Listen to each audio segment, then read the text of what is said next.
Welcome back, everyone. This is the one and only Diamond David McPhee, along with the weatherman Mike Hemme and Joey Football. We're going to talk NFL just a little bit more because there's just so much to talk about on week one. And, week one, to me, we've talked about a lot of the coaching, the controversies going on. One of the big stories to me this week was Dak Prescott in Dallas. Before Dak Prescott played this last week, the only Dak I have ever heard of was Dak from Star Wars, The Empire Strikes Back, where he had like 2 lines in it, and before he got killed. But, Dak Prescott wasn't really sure what to expect. Tony Romo, of course, going out with an injury. So the rookie quarterback starting for the Dallas Cowboys, he was the first rookie quarterback to start for them since Roger Staubach. And I'll tell you what, he had let me rephrase that, in week one, the first Dallas Cowboy in week one to actually start, a rookie, to start on week one since Roger Staubach. And he played a good game. The Cowboys actually had a chance to win. Clock's running down, trying to get into position for a field goal. Unfortunately, the receiver does not go out of bounds. The time runs out. But Dak Prescott, he looked poised. He looked strong-armed. He didn't panic. Really impressed me for week one. And maybe it's the end of the Tony Romo era in Dallas, Mike. I had the same thought as I was watching that game. First of all, I couldn't believe his back. Was it Ezekiel Elliott who caught that pass? I can't remember, but he didn't go out of bounds. I couldn't believe it. And one thing I saw in Dak Prescott right there, besides the ability to move out of the pocket, and he's got a cannon on his shoulder, was as soon as that happened, he pointed at him like, "You get out of bounds. You get out of bounds." He looked like a leader. And I thought too, is Tony Romo's time, not just for the Cowboys, in the NFL, over? To me, Tony Romo has just been snake bit the last couple of years. And, I think, having someone, if Prescott can come in and just perform decent as a rookie, how do you not go in a different direction? I mean, it just, to me, doesn't seem like you can tie up the amount of your salary cap with Tony Romo. I think it's an opportunity to rebuild your team. There's a lot of teams that are looking for a veteran quarterback like that. I think that's a chance to maybe go out and make a trade for Tony Romo.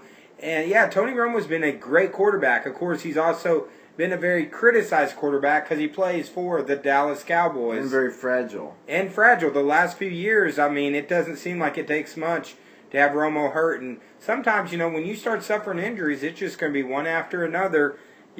I'm thinking the Dak Prescott era might be done. I mean, might be just starting in Dallas. It's going to be interesting to see what happens in the next few. Well, he's going to have a shot. It'll be interesting to see what happens when Romo comes back. Guys, earlier we were talking about the Rams and the coaching and the bad, year after year with the Rams. And I was thinking about the Rams is giving me a headache. It got me thinking about an old TV show that I used to love to watch called Coach. And the coach on there was named Hayden Fox. I don't know if you guys remember that show. But it was it was a college. Minnesota State. There you go, the Screaming Eagles. Loved the show. Coach Hayden Fox. He was year after year after year in that show. Just struggled to have a good year. Towards the end of the show, he went to, I think, he made it to a few bowls and finally had some success. Made it to the NFL, Made it to the NFL, he did. Which got me thinking about, with Minnesota, got me thinking about Minnesota Vikings. And an article that I just seen about Adrian Peterson at quarterback. Is this a joke? Or is this for real? I can't imagine, anything other than a Wildcat package or some sort of running package. You mentioned earlier from that same article, how many passes has he thrown in the NFL? 0. That's exactly 0. and in college? 0. Right, and so, I don't put much credence in this. I don't know, why the talk is out there. Well, Mike, I'll tell you why the talk is out there, because you have, you got Sean Hill and Sam Bradford. That's why the Vikings need something. It's terrible. It's just, you got to have something. But I mean, I agree with you. I think it's a wildcat formation. They're probably going to be going with. You got two Rams rejects, on that team. You got Sean Hill starting last week, who was a backup for Sam Bradford, and one of the worst decisions that I've seen the front office make is giving up a first-round pick for Sam Bradford, who I imagine. And then you don't even start him. No, you don't even start him. I imagine either whether it's this week or next week, we'll probably see Sam Bradford, and his main job should be handing the ball off to Adrian Peterson, who, he only got 38 yards last week, and, that's going to have to change. But why would you expect anything else? Because there's no defense that is going to face the Minnesota Vikings and respect the quarterback position. They're going to stack the line. They're going to have 7, 8 men on the line. It's going to be a tough road to hoe for Peterson, just like it was for Todd Gurley the other night against the 49ers for the Rams. Well, I'm wondering, you mentioned Adrian Peterson. He's hitting the 10-year mark now. 121 NFL games over 10 seasons. Peterson has thrown exactly 0 times. 0. But I'm concerned with, how many yards did Peterson run for last week, Mike? 38 yards? 38. Fantasy owners were, upset. Is Peterson a running back? When you get to that 10-year mark, historically, you start to break down. Is it the decline of Adrian Peterson coming on? I don't even know if he's going to be able to be a serviceable running back, let alone a quarterback who's never thrown a pass in high school or college. Well, can he even throw the ball? That's the question. NFL they don't college. know. Can he even throw the ball? Or maybe maybe there's a secret weapon there that nobody's ever seen. Maybe he's going to come out of the closet and we're going to see something spectacular. But you know what? Who cares?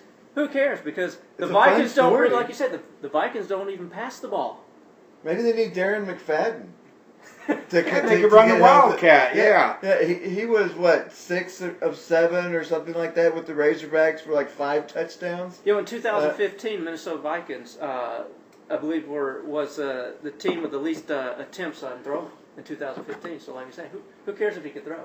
But right now, if Adrian Peterson is running for 38 yards in a game, I'd be more worried about what is going to go on with that offensive line, because it doesn't matter who you're putting at quarterback. If you have a stud like Adrian Peterson that's going to only have 38 yards, either your offensive line is struggling, or maybe we're starting to see the decline of Adrian Peterson in Minnesota. But what a run he's had. Yeah, and lucky for the Vikings, they have one of the best defenses in the NFL.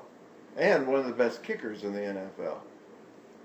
Well, their kickers probably going to be their primary offense this year, because at quarterback, wow, how things can change quickly in Minnesota. Well, I think he scored 19 points, Blair Walsh did last week. Yeah, leading scorer in the NFL so far. Usually you're thinking, if you're playing fantasy, you're thinking you're wanting Adrian Peterson, but looks like the kicker might be the best option for him. But, we could probably do more and more segments on the NFL. Unfortunately, we're going to have to go. We're going to have to go to break now, and just before the break. I gotta say, there's been a lot of joking going on in the NFL, and we've seen a lot of jokes. And I believe this one right by Peterson may just be another joke for the NFL. Oh, that's got to be a joke. Wildcat maybe, but of course, if you got Sam Bradford, who knows? They could put Mike Hemme in there at quarterback right now. I don't know. Nothing's helping the Vikings. But we'll be right back. We got a final closing. Actually, we're going to talk a little baseball, and then we have a huge announcement coming up. So don't go anywhere yet. Like I said earlier, don't go anywhere, because we are on every other channel. We're the #1 rated podcast in North Central Arkansas. We'll be right back.